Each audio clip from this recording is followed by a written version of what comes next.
મહેસાણાના કસ્બા વિસ્તારમાં આવેલ રોહિતનગર ટેકરા પાસે તેના સ્થાનિકોનો ગંદકી બાબતે ભવ્ય વિરોધ જોવા મળ્યો।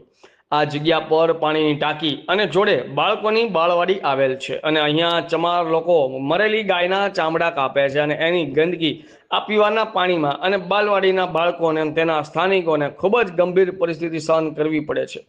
તે વિસ્તારના સ્થાનિકોએ મહેસાણા મહાનગરપાલિકામાં પણ અરજી કરી, ત્યાં પણ એમની વાત સાંભળવામાં આવતી નથી અને ત્યાંના કોર્પોરેટર દ્વારા સરખા જવાબ આપવામાં આવતા નથી।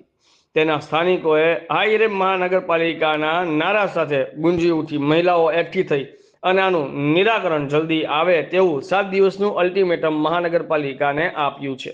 જો મહાનગરપાલિકા આમની વાત નહીં સાંભળે તો 7 દિવસ પછી આ ઉગ્ર આંદોલન થશે તેવી ચીમકી ઉચ્ચારી હતી। બ્યુરો ચીફ હિતેશભાઈ મોદી, આઝાદ મીડિયા લાઈવ, મહેસાણા।